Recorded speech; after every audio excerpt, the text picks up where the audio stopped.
have a couple questions him. Hey, you ask your friend why he eat slab. You ask him. You have to ask him. You have to ask him. Go ahead, sir. Ask these nuts. I don't have to do nothing for nobody. I'm psycho bred, mate. I don't have to lick no one's arsehole for a check like fucking you. Go ahead, sir. All right. Conor, you've been away for 2 years, has been said. There's been some criticism. Michael Bisping said on his podcast about your wrestling training heading into this fight. Where do you feel your training is right now, especially with your wrestling going up against Khabib?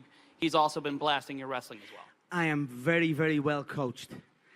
My coaching team, Coach John Kavanagh, he has coached me very well. We are ready for this. My wrestling coach, Sergey Pekulski, my striking coaches, my conditioning coaches on the McGregor Fast program. We are ready here. We are ready for war. We are ready for all outcomes, all situations, all scenarios.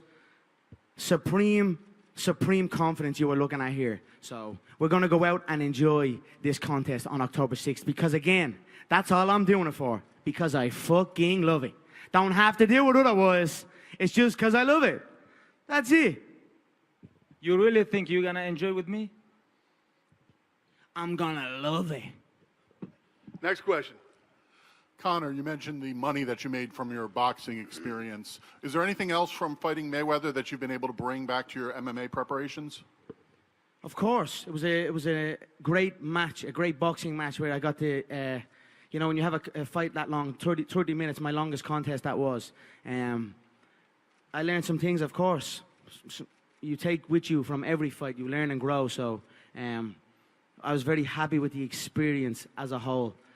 And, of course, you'll see on October 6th, the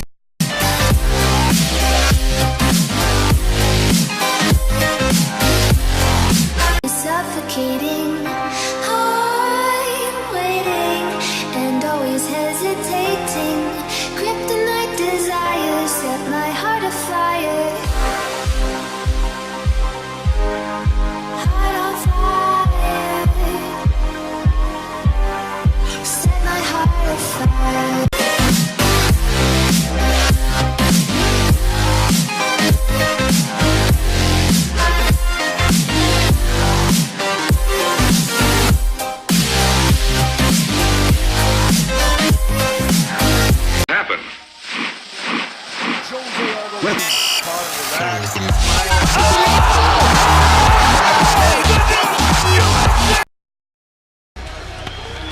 With a big left hand. And you see Shalaru sort of biding his time and waiting for that big right hand. Very impressed with the counter wrestling of Nurmagomedov. And here he is trying to finish a single of his own. Has very impressive record, 16, and not able to do that against Nurmagomedov. Unbelievable. I'm very, very impressed with this kid. We saw the sprawl from Shalaru. At the official weigh-ins, a lot of bad blood between these two men. Good butterflies by Nurmagomedov. Good use of the butterflies. The beautiful sambo is not just a grappling style, beautiful with headgear and with a judo. 2 minutes on the clock. Going for a ride. You notice how Trujillo locked a hold of the leg from getting suplexed onto his head. But man, Nurmagomedov just holding on to him, throwing him around at will. Warned about grabbing the fence with Tripped him down again. He's got his hands clasped again, and again, spins behind him. He's just masterful at getting behind Trujillo. Trips him to the picture from the Russian. And that's that spin. Whenever Nurmagomedov gets a hold of Trujillo, it becomes a grappling competition. They're starting to look bewildered. He gets up and they go fighting by Nurmagomedov. And again, down to the ground again. Again, takes him. And this is the problem Trujillo is having every time. Abel just put his hands up, but he was frustrated. He can't be frustrated. He's getting beat up. Always Abel Trujillo. Position. But at this point in the game, he might not have to even make that gesture, as if he's asking Mario Yamasaki to do something. Come and shut this man up. A little rat, a little weasel, a little hard man in groups. I've met many of them through my years. A man who grows in numbers, but on his own, and when confronted in a similar situation, cowers away. And that's what you saw with that little shite on the bus over there. He shit his jocks after doing something to his own countryman that had nothing got to do with anything.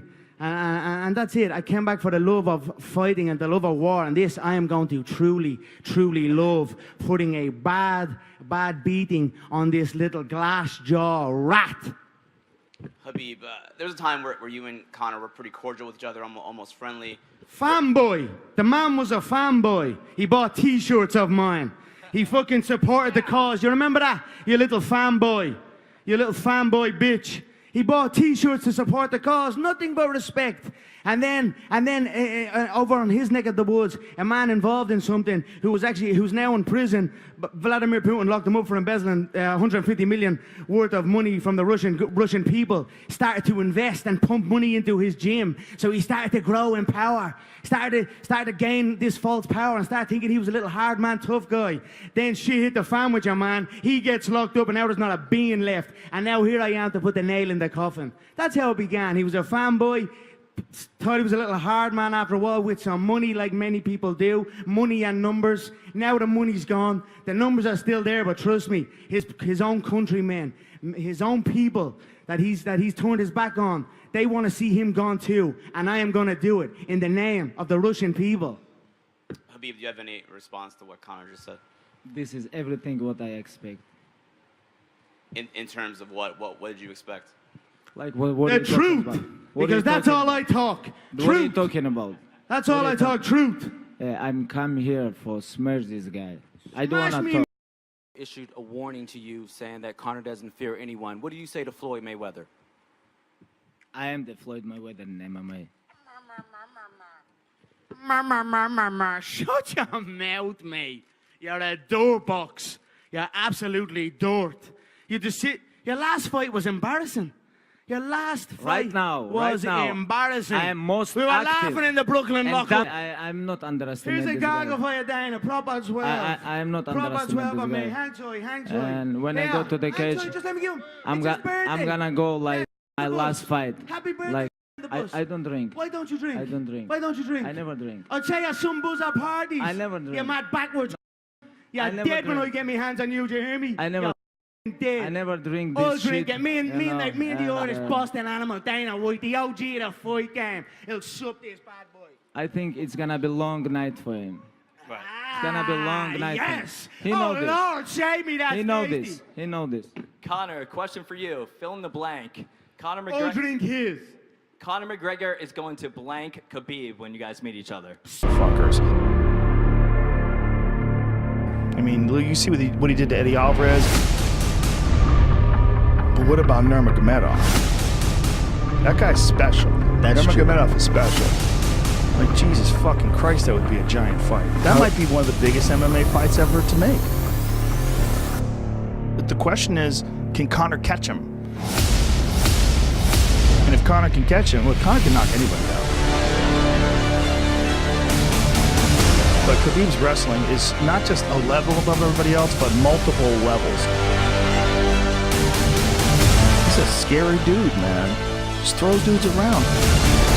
It's almost like he's built different. And what Conor has is incredible precision. He also moves unusual. Wide stance, but then knocks you out like a real pro boxer. Hey guys, Irish only 6 million, Russian 150 million. I wanna fight with your chicken because this is #1 easy fight in lightweight division. Alhamdulillah, everything God gave me. 10 years amateur fighter, 8 years undefeated pro MMA fighter. I deserve title shot or no? Please tell these guys. I think you definitely deserve it. Let's go with your chicken. Khabib Nurmagomedov is 25-0. That is unheard of in modern mixed martial arts, and that's what Khabib has. I am in a league of my own here, ahead of everyone in the game by a country mile. I am finding it hard to even engage with anyone in the game because they are not on my level. Not one single individual in this company is on my level. I am different mentality. I'm born from crazy mountains. You know, I grew up very tough life. Now it's my time.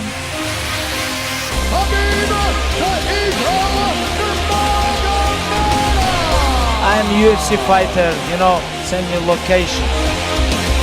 All I know is that I will be there, like I always am there. People are always saying about the talk, and I talk, and I talk, and I talk, but guess fucking what? I back it up. It doesn't matter what way the contest is going to be. There's only one champion here, and they know that. I want to ask you guys, what time is it? I don't just talk the talk, I walk the walk. When I swing that left hook, the human skull cannot take it. Unbelievable, the first punch he threw. You know, it's crazy. No, 26-0, 10-0 in UFC. UFC undisputed, undefeated lightweight champion. I want to stay humble, but I have to talk because your guys talk too much. Yeah, we will see.